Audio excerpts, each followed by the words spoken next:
là-bas. Alléluia. Les eaux. Et on vient même de découvrir de l'eau dans Mars, si j'ai bonne mémoire. Donc, mon problème n'est pas là, mais je veux simplement que nous puissions savoir que Dieu a commencé son travail en créant d'abord les cieux au pluriel. Alléluia.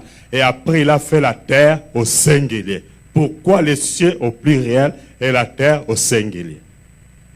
Alléluia. Et regardez le verset 2. La Bible dit, la terre était informe et vide. La terre était informe et vide. Cela veut dire, autrement dit, la terre était sans forme. Et en plus, elle était vide. Il n'y avait rien sur la terre. La terre n'avait pas de forme et elle était vide. Et la Bible ajoute, il y avait des ténèbres au pluriel, des ténèbres au pluriel, dans la surface de l'abîme. Et l'Esprit de Dieu s'est mouvé au-dessus des eaux. Alléluia. Cela veut dire quoi? Dieu a commencé, après avoir créé les cieux et toutes leurs armées, confère Genèse, chapitre 2, verset 1, c'est ainsi que furent créés les cieux et toutes leurs armées. Quand Dieu a créé les cieux et toutes leurs armées, il a équipé l'armée des cieux de toutes les armes nécessaires. C'est là que vous allez voir dans l'organisation de la création céleste, il existe tout un gouvernement. Alléluia. Tout un gouvernement. Et ce gouvernement a aussi une police. Ce gouvernement a une armée. Ce gouvernement a un ministre de l'information qu'on peut appeler un ministre de l'information et presse ou un ministre de communication que nous connaissons sous le nom de l'ange Gabriel, qui est chargé d'apporter le message de Dieu. Et dans son ministère, il a des anges qui travaillent avec lui dans son cabinet. Il a un directeur de cabinet qu'on ne connaît pas, que la Bible ne parle pas, mais il y a une bonne organisation. Alléluia. Et de l'autre côté, il y a un ministère de la défense nationale. Ce ministère est dirigé par lui-même, le commandant suprême de l'armée de Dieu, qui est le chef de l'armée de l'Éternel, qui est Jésus-Christ. Alléluia. C'est pourquoi la Bible appelle Dieu l'Éternel des armées, parce qu'il a plusieurs armées. Alléluia. Et quand vous lisez la Bible et que vous tombez sur un verset qui dit « Ainsi parle l'Éternel », on ajoute « des armées », c'est qu'il faut faire attention, il y a un combat quelque part là. Dieu se manifeste même en domaine d'argent, en matière d'argent. Il se manifeste comme l'Éternel des armées. Parce qu'il sait que même pour donner, c'est un combat. Alléluia. Et dans le gouvernement de Dieu, il y a aussi un ministère qui manque dans nos gouvernements terrestres. C'est le ministère de l'intercession. Vous le trouvez dans Job, chapitre 33. Alléluia. Il y a ce ministère de l'intercession et la Bible nous parle même des anges intercesseurs.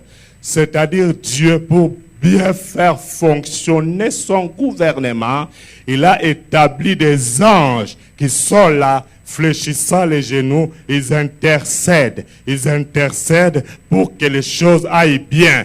Mais dans nos gouvernements célestes, on n'a pas besoin de ça. Et c'est ce qui fait que dans nos pays, il y a beaucoup de problèmes parce qu'il n'y a pas un ministre chargé de la prière pour les pays. Et les gouvernements sont en train de fonctionner des fois sans Dieu. C'est pourquoi vous allez trouver maintenant, comme Dieu n'est pas dans plusieurs gouvernements, on va commencer à décider de beaucoup de choses que vous êtes en train de vivre aujourd'hui. C'est ça le grand problème. Et dans ce gouvernement de Dieu, il y a beaucoup de bonnes choses. Il y a aussi un ministre qui s'occupe de la santé. C'est pourquoi on l'appelle Jéhovah Rapha, c'est-à-dire l'Éternel, le Dieu qui te guérit. Et là, dans ce ministère de la santé, le ministre lui-même, ou si vous le voulez bien, le médecin directeur de la guérison instantanée, c'est lui-même Jésus-Christ. C'est lui-même l'Éternel des armées et c'est lui qui s'occupe de la santé de chacun de nous et de la guérison de chacun de nous. Amen. La médecine vous apporte les soins. C'est important. C'est Dieu qui a créé toutes les plantes qu'ils utilisent ou qu'ils découvrent dans leurs recherches pour nous faire des médicaments. C'est Dieu qui a prévu cela et c'est Dieu qui a donné l'intelligence aux scientifiques de faire tout ce qu'ils font. Mais il y a un créateur. On vous donnera les soins à l'hôpital,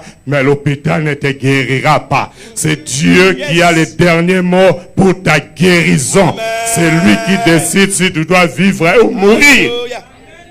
C'est lui qui a cette capacité et c'est lui qui a les derniers mots dans tout cela. Il a tout prévu et il a aussi un ministère de l'agriculture. Amen. Je vais vous en parler tout à l'heure avec preuve à l'appui. Amen. Amen. Ok, regardez si Dieu a commencé à travailler sur une terre qui était informe, qui n'a pas de forme et qui était vide. Quelqu'un dit avec moi vide. Encore vide, une fois de plus vide. Vide. Et c'est là le problème de beaucoup de gens. Beaucoup de gens croient que quand tu n'as pas, c'est que tu n'auras pas. Non. Quand tu n'as pas, il faut travailler pour que ça vienne. Je reprends. Dieu a commencé à travailler dans les vides, sur une terre qui n'avait même pas de forme et qui était vide. Et c'est là même le problème de beaucoup de gens. Quand tu n'as pas, ou quand il n'y a rien, quand c'est vide, quand il y a la maladie, quand il y a la pauvreté, la stérilité, la malédiction, les blocages, les échecs, on croit que c'est fini. Ce n'est pas fini. Commence à travailler sur ça et tu verras la main de Dieu. Travaille sur ça et tu verras la main de Dieu. Car rien n'est impossible à Dieu. Tu peux travailler sur ça. C'est pourquoi quand nous parlons de l'année du travail, beaucoup de gens croient que cette année j'aurai le contrat. Oui, je te le confirme. Tu auras un contrat de travail. Mais ce n'est pas ça le seul travail que le Seigneur nous parle pendant cette année. Cela veut dire quoi? Quand Dieu dit que c'est une année de travail, le papa qui a un mauvais comportement dans la famille, il commence à travailler d'abord sur son comportement. Lui qui a l'habitude de sortir, de laisser sa femme et ses enfants pour aller dans la boîte de nuit, dépenser inutilement l'argent là-bas, qu'il travaille d'abord sur ça.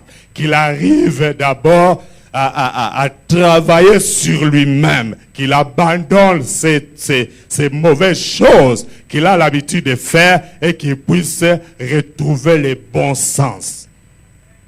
La maman qui parle beaucoup à la maison, qui est insolente à la maison, qui travaille d'abord sur son propre comportement afin que papa et les enfants voient que ça va dans la vie de notre maman et tout ira bien. La Bible déclare, celui qui trouve une femme trouve le bonheur. Et la grande question à poser, vous êtes une femme, vous êtes marié. Votre mari n'est pas heureux. Vos enfants ne sont pas heureux. Il n'y a pas de bonheur dans la maison. Est-ce que vous êtes réellement le bonheur?